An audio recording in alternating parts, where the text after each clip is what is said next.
रायगड जिल्ह्यातलं Mhasala police station 31 जुलैला संध्याकाळी या पोलीस स्टेशनमध्ये एक फोन आला।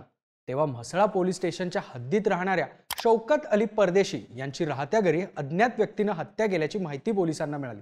माहिती मिळताच म्हसळा पोलीस स्टेशनचे अधिकारी तातडीनं सरकारी हॉस्पिटलमध्ये दाखल झाले।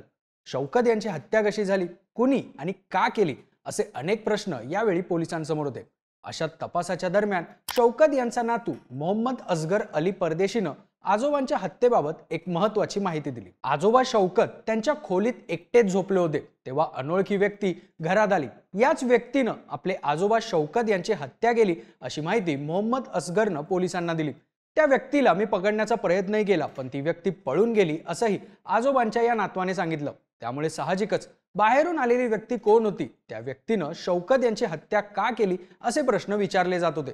पण या प्रकरणाच्या तपासात नंतर एक वेगळाच ट्विस्ट आला। पोलिसांच्या तपासात शौकत परदेशी यांची हत्या बाहेरून आलेल्या अनोळखी व्यक्तीने नाही, तर शौकत यांचा नातू मोहम्मदनंच केल्याचं उघड झालं। नातवानंच आपल्या आजोबांचा खून केल्यामुळे परिसरात एकच खळबळ उडाली। मोहम्मदनं पोलिसांपासून वाचण्यासाठी सगळा बनाव अचूक केला होता, पण पोलिसांच्या एका प्रश्नाने तो फसला। मोहम्मदनं आपल्याच आजोबांची हत्या का केली? पोलिसांच्या एका प्रश्नानंतर मोहम्मद असगर कसा अडकला? रायगड मधल्या हत्येची संपूर्ण स्टोरी सांगणारा हा व्हिडिओ। नमस्कार, मी अनिकेत आणि तुम्ही पाहताय बोलभिडू। रायगड जिल्ह्यातल्या म्हसळा शहरात राहणारं परदेशी कुटुंब। 72 वर्षांचे शौकत अली परदेशी, त्यांचा 18 वर्षांचा नातू मोहम्मद असगर अली परदेशी आणि कुटुंबातले इतर सदस्य म्हसळातल्या खांडा मोहल्ला परिसरात राहतात। गुरुवारी 31 जुलैला या कुटुंबासोबत एक घटना घडली। संध्याकाळच्या वेळी एका अनोळखी व्यक्तीनं घरात येऊन शौकत यांच्यावर हल्ला केला। यानंतर परदेशी कुटुंबानं त्यांना जवळच्या सरकारी हॉस्पिटलमध्ये दाखल केलं, पण तोपर्यंत बराच उशीर झाला होता। डॉक्टरांनी शौकत यांना मृत घोषित केलं। त्यानंतर हॉस्पिटलने लगेचच याबाबत पोलिसांना कळवलं। म्हसळा पोलीस स्टेशनचे अधिकारी लगेचच हॉस्पिटलमध्ये दाखल झाले आणि त्यांनी तपासाला सुरुवात केली। यावेळी हॉस्पिटलमध्ये शौकत यांचा नातू मोहम्मद सुद्धा होता। मुख्य म्हणजे ज्यानं आपल्या आजोबांची हत्या केली त्याच अनोळखी व्यक्तीच्या हल्ल्यात आपण जखमी झाल्याचं मोहम्मदनं पोलिसांना सांगितलं। पोलिसांनी शौकत यांचा मृतदेह पोस्टमॉर्टमसाठी पाठवला। पण शौकत यांच्या हत्येची बातमी जशी त्यांच्या परिसरातल्या लोकांना समजली, तेव्हा परदेशी कुटुंबांच्या घराभोवती मुस्लिम समाजासह इतर लोकांनी मोठ्या प्रमाणात गर्दी केली होती। त्यामुळे शौकत यांच्या मारेकऱ्याला पकडण्यासाठी पोलिसांवरचा दबाव वाढत होता। राहत्या घरी संध्याकाळच्या वेळी शौकत यांची हत्या कोणी केली याबाबत परिसरात चर्चा व्हायला सुरुवात झाली। पोलिसांनी तपासाला सुरुवात केल्यावर शौकत यांचा नातू मोहम्मद असगरनं आजोबांच्या हत्येसंबंधी एक महत्त्वाची माहिती पोलिसांना दिली। मोहम्मदने दिलेल्या जबाबानुसार गुरुवारी 31 जुलैला संध्याकाळी साधारण 5:30 वाजण्याच्या सुमारास शौकत त्यांच्या खोलीत झोपले होते, तर कुटुंबातले इतर सदस्यही वरच्या मजल्यावर झोपले होते। अशात एका अनोळखी व्यक्तीने घरात प्रवेश केला। या व्यक्तीने त्याच्या तोंडावर ओळख लपवण्यासाठी एक कापड बांधलं होतं। घरात आल्यावर हा व्यक्ती आजोबा शौकत यांच्या खोलीत गेला। त्याने त्याच्याजवळ असलेल्या धारदार शस्त्रांनी शौकत यांच्या डोक्यावर, मानेवर वार केले आणि तो पळून जाण्याचा प्रयत्न करू लागला। तेव्हा मी त्याला अडवण्याचा प्रयत्न केला, पण त्याची शरीरयष्टी माझ्यापेक्षा भक्कम होती, त्यामुळे मला त्याचा जास्त प्रतिकार करता आला नाही, असं मोहम्मदने पोलिसांना सांगितलं। या अनोळखी व्यक्तीचा प्रतिकार करताना माझ्या हातावर 11 छोट्या छोट्या जखमा झाल्याचं सुद्धा मोहम्मदने पोलिसांना सांगितलं। पण या जखमा बघितल्यावर पोलिसांना मोहम्मदवरच संशय आला। याचं कारण म्हणजे परदेशी कुटुंबाच्या घरात घुसून शौकत यांची हत्या लोखंडी रॉड आणि सुरीनं करण्यात आली होती।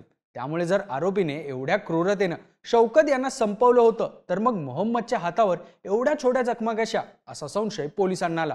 सोबतच मोहम्मद कोणतंही काम करण्यासाठी उजव्या हाताचा वापर करायचा, पण आरोपीला प्रतिकार करताना मोहम्मदच्या डाव्या हातावर जखमा झाल्या होत्या। यावरून पोलिसांना त्याच्यावर संशय आला।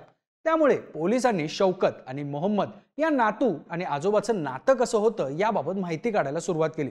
तेव्हा शौकत आणि मोहम्मद यांच्यात घरी दररोज वाद व्हायचे असं परिसरातल्या लोकांनी पोलिसांना सांगितलं।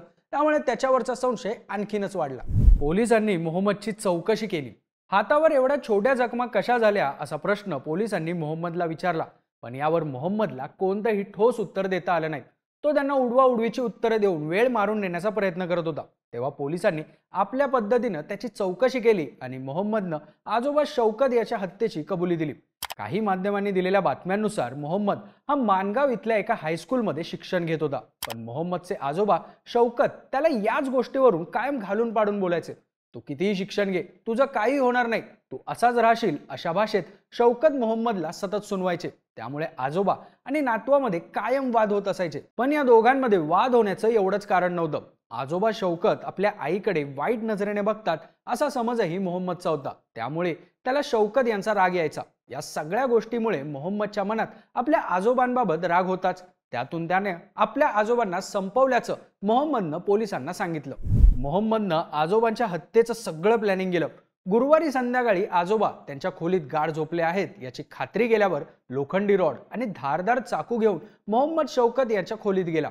मग त्यानं लोखंडी रॉडनं शौकत यांच्या डोक्यावर जोरदार वार केला. त्यानंतर चाकूनं त्यांच्या गळ्यावर वार केले. मोहम्मद फक्त एवढ्यावरच थांबला नाही, तर त्यानं शौकत यांच्या दोन्ही मनगटाच्या नसा सुद्धा कापल्या. त्यामुळे शौकत यांचा मृत्यू झाला. आजोबांची हत्या केल्यावर कोणालाही संशय येऊ नये म्हणून त्यानं फिल्मी स्टाईल प्लॅन रचला.